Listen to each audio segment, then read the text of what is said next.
Je vous ai déjà raconté l'histoire de Marin le Potier. Oui, je sais, non, je ne perds pas la boule, mais il est revenu. Alors, deuxième partie de Marin le Potier, c'est parti, jingle! Ça y est, je suis amoureuse. Wouh.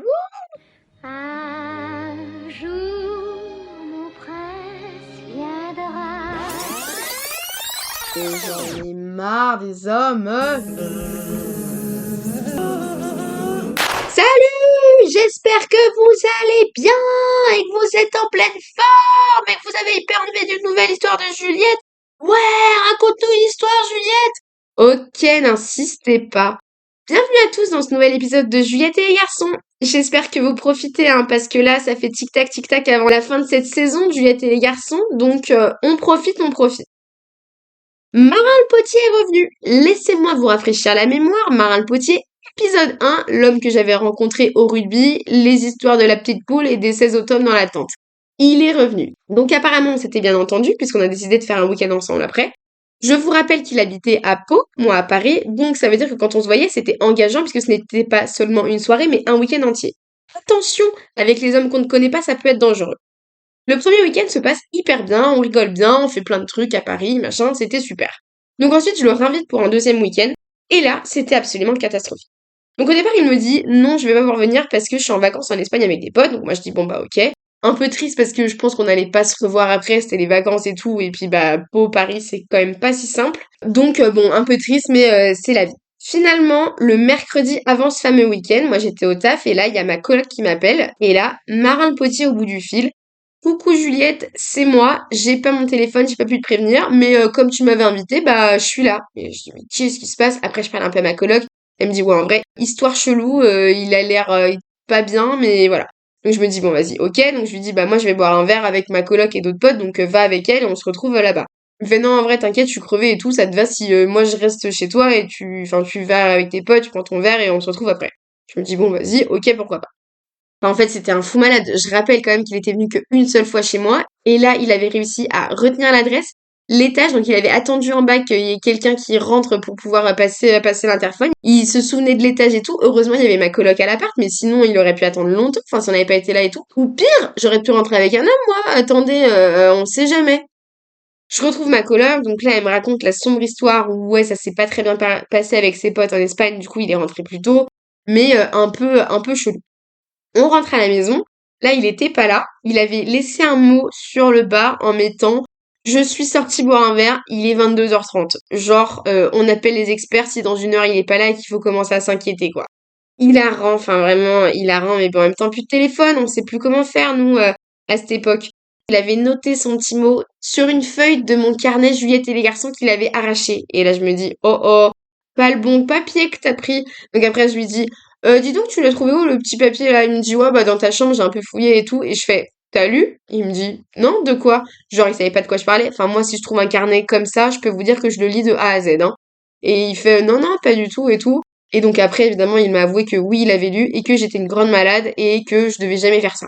Regarde-moi bien, Marin. Oh que oui, je l'ai fait. Et t'es même dans 2 épisodes, mon petit coco. Ma petite vache à lait, donc merci à toi. Finalement, il revient de son petit verre. Il avait les clés de notre appartement, mais pas le code, parce qu'il l'avait oublié. Et donc là, je l'entends crier au balcon, Juliette, comme ça. Mon petit moment Roméo et Juliette à moi, quoi. Finalement un peu mignon. Il monte, et donc là, il me raconte toute l'histoire, très bizarre, que j'ai toujours pas compris. Enfin, je pense qu'il était encore ivre, en fait, le soir même. Attention, l'abus d'alcool est dangereux pour la santé, à consommer avec modération. Mais tout l'épisode va parler que de ça, puisque lui, il ne parlait que de ça, et il ne parlait que en nombre de bouteilles qu'ils avaient descendues avec ses potes au cours des 2 derniers jours. C'était, enfin, vraiment un mec qui parle que, enfin, un alcoolique, quoi, finalement, qui parle que de tease, et de, oh là là, que je me mets dans la tronche. Mais en fait, il était depuis 2 jours en Espagne, il avait fait que boire, et donc là, il commence à me raconter que avec ses potes, ça s'était pas bien passé. On se réveille à 18h, après on se la recolle, donc c'est n'importe quoi. Moi, j'avais envie de faire des trucs et tout, et donc ça m'a saoulée. Et le matin, j'ai été retrouvée dans un espèce de truc de distributeur par les flics qui m'ont demandé de partir. Je dis, ouais, qu'est-ce que c'est que cette affaire? Donc apparemment, il était retrouvé endormi dans un truc de distributeur, là. Et soit il a pas bien compris l'espagnol, soit il était encore ivre-mort, ce qui n'est pas impossible. Et donc, soi-disant, les policiers lui auraient demandé de partir. Moi, je pense juste partir du distributeur pour rentrer chez lui. Lui, il a compris quitter le territoire espagnol pour rentrer en France. Et genre, il avait 2 heures pour quitter le territoire, quoi. Donc, je me dis, bon, ça me paraît un peu gros, mais voilà. Donc du coup, il avait demandé à ses potes de lui payer un billet. Et comme je l'avais invité, il s'est dit, bah tiens, je vais aller directement à Paris. À l'aise le type. Je l'avais invité pour le week-end, pas pour 5 jours. Attention. Bon, une fois que la surprise est passée, en vrai, je me dis, ok, on a 5 jours ensemble, ça va être cool. La dernière fois, c'était sympa, donc on va bien profiter. Erreur, Juliette, erreur. 5 jours, c'est beaucoup trop. T'allais plus pouvoir te l'encadrer au bout de 2. Donc c'était too much. Commence mon enfer. Gna gna gna, les filles ça doit pas être poilu, et puis ça doit être pas être trop grosse, enfin des réflexions que tu ne peux plus avoir ni à ton âge ni dans cette époque. Merci, il s'agirait de grandir un petit peu. On va au resto, il commande. Il commande un museau de porc sauce vinaigrette, ensuite en plat principal langue de bœuf, enfin 2 abats dans le même repas, je pense que c'est un peu beaucoup quand même. Dosons. Non pas que ce soit grave, mais quand même pas très très sexy. Il avait évidemment pas de vêtements puisque lui, il était là que pour, enfin, il était censé aller en Espagne et pas du tout à Paris. Donc à un moment, il voulait sortir. Il dit non mais là, je vais jamais rentrer en short et tout. Faut que j'aille acheter un pantalon. Il va s'acheter un pantalon trop petit, bleu ciel, immonde, qui lui arrivait au mollet. Et là, j'étais en mode oh là, mais c'est catastrophique et tout. Il fait ouais, tu penses que je vais rentrer en boîte avec ça? Je fais bah là, c'est pas terrible mon garçon, mais bon, voilà. Finalement, on sort, donc moi je sors avec une pote, lui il sort avec d'autres potes et on se retrouve que en fin de soirée. Et l'état, évidemment, je l'avais laissé avec ses copains, donc il retourne à ses habitudes de gros alcoolique, quoi. Oh, catastrophique. Et donc là, mais oh là là là là, enfin il fallait limite, il tenait plus debout, quoi. Et donc je le ramène et tout, il s'endort dans mon canapé. Après je dis bah allez, là faut aller se coucher. Il me fait non, t'inquiète et tout. Enfin, faut savoir se gérer là, c'est juste pas possible, quoi. Petit point mignon, cependant, je vous rappelle qu'il n'avait pas de téléphone, donc à chaque fois qu'on se revoyait et qu'on devait se retrouver le soir, c'était il marquait tout sur des petits papiers à quelle sortie de métro il fallait prendre, machin, et il me racontait oui bah là on était avec une petite mamie, tous les deux avec nos petits papiers pour savoir où il fallait descendre. Allez, un point pour ce petit côté un peu charmant, c'est très mignon. On retourne sur les red flags, il avait un boulard monstrueux, il faisait que de se regarder dans la glace, et puis après il disait putain avec tout ce que je me mets dans la gueule quand même, je suis bon, hein, je suis bon, je suis bon, et j'étais en mode bon, ok. On va au stade parce qu'on est allé voir un match de rugby, et il me fait oh bah je pense que c'est bien la première fois que je suis sobre à un match, hein. Enfin bon, on a compris que tu fais que de te la coller, mais faut peut-être parler d'autre chose quoi. Et bah moi non mais je pouvais plus me le voir, et à la fin il sentait bien, hein, il était en mode ah t'en as un peu marre de moi et tout, moi je suis en mode non non t'inquiète. Oh que oui, j'en ai marre de toi, on n'en peut plus. Il faisait que de mettre sa main dans son froc comme tous les gros beaufs. Et le pire, c'est que carrément il attrapait ma main pour la mettre sur son zizi à des moments complètement lambda. Mais enfin ça va pas ou quoi, un peu de tenue, on n'est pas là pour... On n'est pas des animaux, merde. Bref, un beauf. C'est comme ça que je définis le beauf, moi, la main dans le calbut. Je pense que l'homme avec qui j'ai le plus envie de coucher au monde, il a souvent la main dans le calbut. Et ça c'est une autre histoire. Bref. Ça me fait quand même penser que le lendemain de la nuit tendre, donc au festival, on avait quand même repris un verre l'après-midi avant de se quitter. Et à chaque fois, donc évidemment, il parlait que de tease, évidemment, et il faisait que de dire des gros mots, et après il se reprenait comme ça en disant oh pardon, je sais pas trop comment tu parles toi et tout, faut que je fasse attention. Et trop mignon en vrai, mais c'est vrai que c'était un peu le campagnard qui sait pas parler, quoi. Waouh, là c'est horrible, mais il le disait tout seul, et il disait ouais, non mais moi je suis un gros beauf de la campagne, donc là tu vas me détester, quoi. Moi, je trouvais ça mignon à l'époque, et bah, tu vois, finalement, il avait raison depuis le début. Il avait pas de billet retour, puisque il avait, enfin, c'est pas qu'il avait pris son billet d'avion, et donc, du coup, il me fait, est-ce que tu peux me le prendre parce que, comme j'ai pas de téléphone, je peux pas valider le paiement sur ma carte bancaire. Je fais, bah oui, bien sûr, je le prends. 100 balles. À votre avis, naïve comme elle est, la Juliette, est-ce qu'elle a été remboursée? Jamais, au grand jamais. Puisque, donc, j'attendais qu'il parte, évidemment, pour lui demander. Parce que, de toute façon, il pouvait pas le faire avant.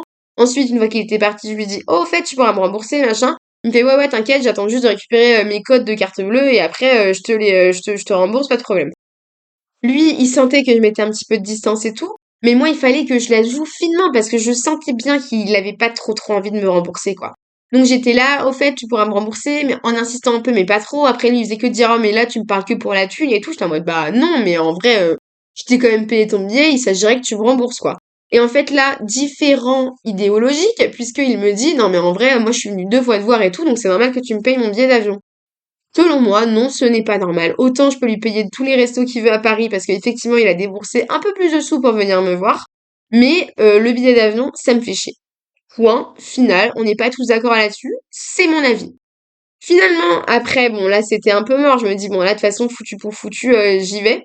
Il avait appelé sa mère avec mon téléphone puisque il fallait bien qu'il lui dise qu'il était encore vivant et il n'avait pas de téléphone. Et donc, du coup, moi, je lui dis, je fais quoi pour être remboursée? Je demande à ta mère ou tu vas le faire tout seul? Et là, ah, j'aurais jamais dû dire ça. J'ai énervé la bête. Oh bah alors là j'en ai pris plein la gueule. Non mais Juliette, mais t'es une grande malade, mais plus jamais tu menaces ma famille, t'es une grande folle et tout. J'étais en mode oh ça va, déjà je rigole, donc tu parles pas comme ça. Et on s'en fout, tu me dois 100 balles, donc si je dois vraiment aller demander à ta mère, je le ferai. Évidemment, je l'ai jamais fait, j'ai pas de couillasse. Mais dans l'idée, voilà. Je me bats encore aujourd'hui, hein, alors que ça fait bien 3 ans cette affaire. De temps en temps, je lui renvoie des petits messages en mode euh, et du coup, pour mes 100 euros, on fait comment? À la Saint-Valentin, toujours, il a le droit à ah bah joyeux Saint-Valentin. Moi, j'aimerais bien comme cadeau 100 euros. Dès que j'achète un truc à peu près 100 balles, je lui envoie le ticket de caisse et je lui dis bon bah tu me rembourseras en note de frais, t'as mon RIB, n'hésite pas à t'en servir. Et puis voilà quoi, mais non, non, ça ne prend pas, ça ne prend pas.